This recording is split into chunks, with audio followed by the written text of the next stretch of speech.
Bonjour tout le monde. Je rappelle de nouveau que ce cours est destiné aux étudiants de l'IPEC en première année PT dans le cadre de la matière fabrication mécanique et de la première partie du programme étude des matériaux. Dans cette vidéo, on va continuer à présenter la deuxième partie de notre cours sur la caractérisation mécanique des matériaux et on va s'intéresser en particulier à l'essai de résilience ou essai de flexion par choc. Commençons tout d'abord par le rappel de la définition de la résilience. La résilience, c'est la capacité d'un matériau à absorber les chocs sans se rompre, ou bien tout court, c'est la résistance au choc.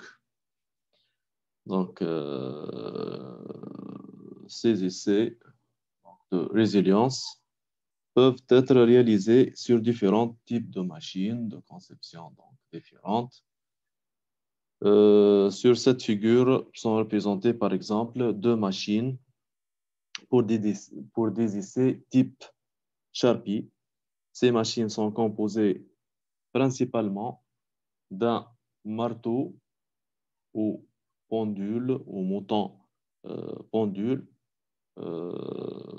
contenant à l'intérieur un couteau et qui peuvent osciller autour d'un axe d'articulation, celui-là par exemple ici, ou bien celui-là.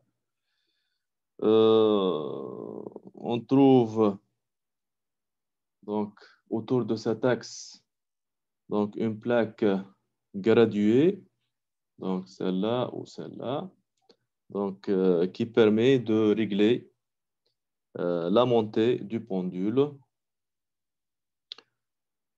à un angle de chute correspondant à une énergie nominale, donc W0, normalement égale à 300 joules pour ces types d'essais. En bas, on trouve un support pour l'éprouvette à tester, donc elle est placée ici ou bien ici. OK. Bon. Si on passe maintenant à la présentation du principe de l'essai, donc il consiste à rompre d'un seul coup du mouton pendule une éprouvette entaillée en son milieu et reposant sur deux appuis. Comme vous voyez ici, donc on a un pendule ou un marteau qui est écarté d'un angle alpha, correspondant à une hauteur H0, contenant bien sûr le couteau, puis qui va être libéré, et lors de sa chute, il va suivre la trajectoire de son centre de gravité, qui est celle-là. En passant par la verticale, il va heurter l'éprouvette en son milieu et il va la briser. Puis il va continuer sa trajectoire jusqu'à un angle bêta correspondant à une hauteur H1 et bien sûr à une énergie potentielle W1. Donc ça, c'est la position initiale. On a tout d'abord, il a été la position verticale, le pendule. On l'a écarté jusqu'à cette position H0, c'est la position initiale. Puis on le libère. Donc il va faire une chute libre, donc suivant cette trajectoire vu qu'il est articulé autour d'un axe. Donc, en passant par l'éprouvette, il va donc la briser. Bien sûr, il y a une partie de son énergie potentielle donc, qui va être absorbée par cette éprouvette. Le reste de l'énergie donc, va permettre à ce pendule de poursuivre son chemin jusqu'à donc, un angle bêta qui est donc, inférieur à l'angle alpha et correspondant à une hauteur H1 qui est bien sûr inférieure à H0. Donc, pour l'éprouvette, donc l'éprouvette, on a parlé d'une éprouvette entaillée. Donc ça, c'est l'entaille. Par exemple, on peut trouver d'autres types d'entailles. On va les voir. Donc, cette vue, c'est une vue rabattue à 90 degrés donc, de cette éprouvette-là, juste pour montrer donc, les formes, puisque comme ça, on ne peut pas voir l'entaille.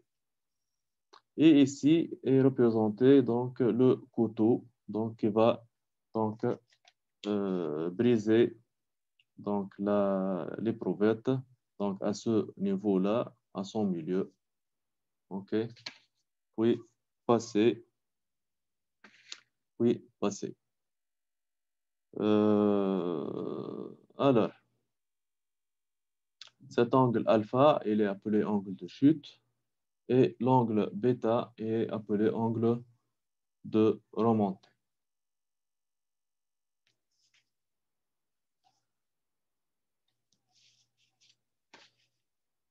Donc, passons maintenant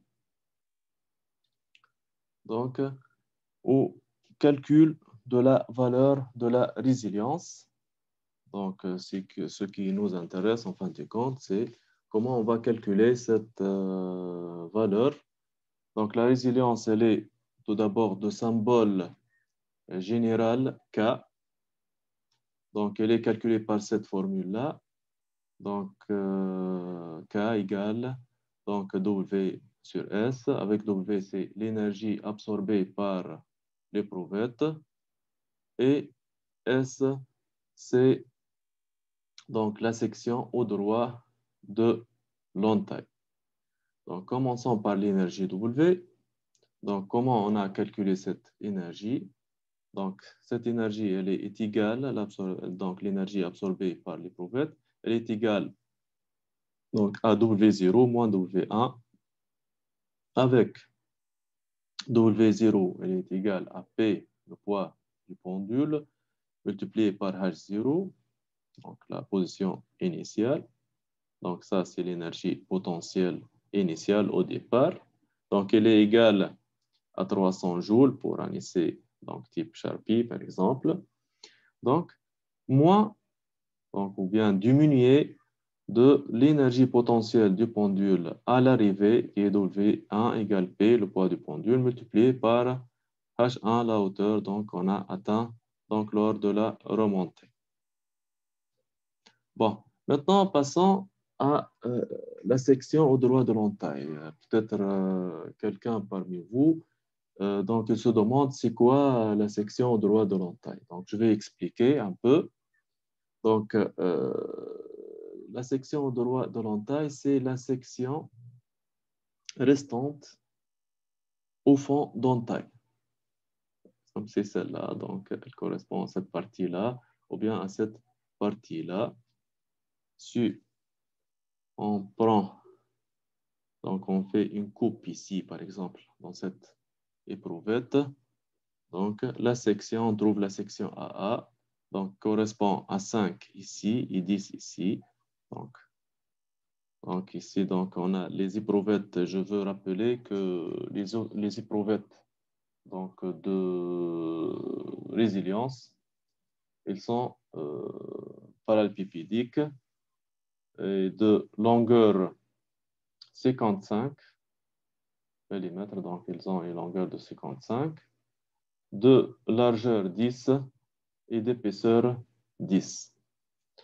Donc, ici, la section, donc ici, c'est la partie correspondant à l'entaille. Donc, pour les éprouvettes ont eu donc la profondeur de l'entaille, elle est de 5. Donc, il reste 5 donc, sur cette partie-là.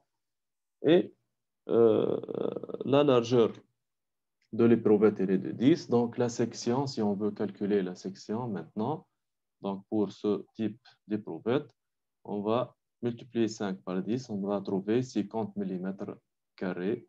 Mais vu que la résilience est exprimée en joules par centimètre carré, donc la section doit être exprimée en centimètres carrés, donc on va donc écrire donc, ou bien donner la valeur de 0,5 cm² au lieu de 50 mm².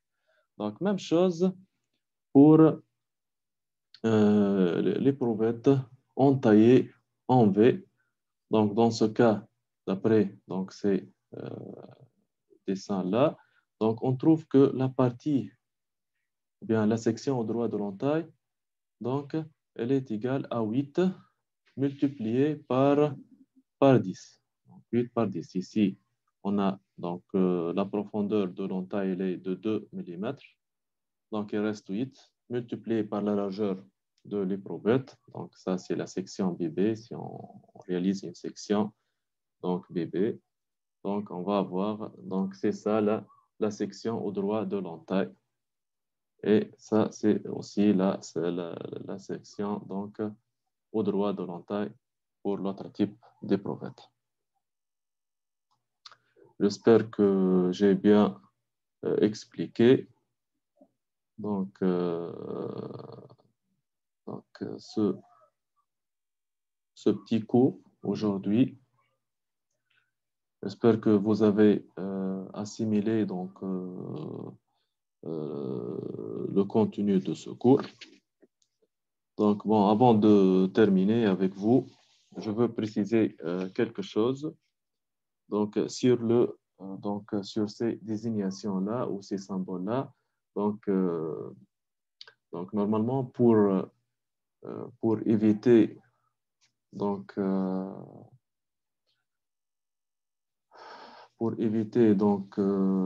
la confusion entre les deux types d'éprouvettes, donc le symbole de la résilience, au lieu de mettre K, donc on va l'écrire par exemple KCU ou bien KU, ou bien dans l'autre cas, donc KCV ou KV. Donc c'est quoi le KCU? K, c'est bien sûr la résilience, donc c'est le symbole général. C, c'est pour dire le type d'essai qui est un essai Sharpie.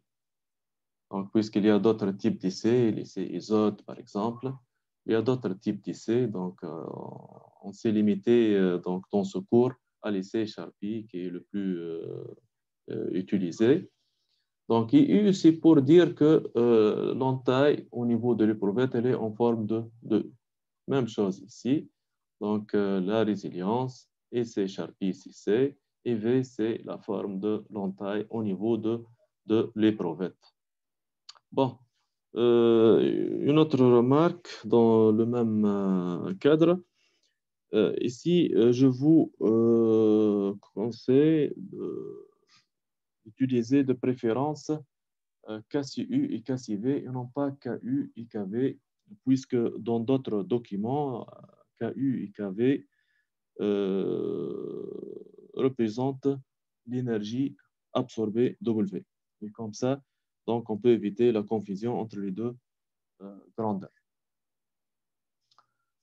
Bon, il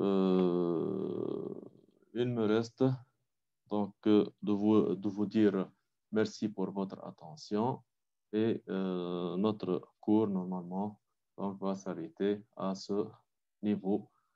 On continuera, Inch'Allah, donc avec le cours de dureté. Et comme ça, on va donc finir avec ce cours sur la caractérisation mécanique des matériaux. Merci encore pour votre attention.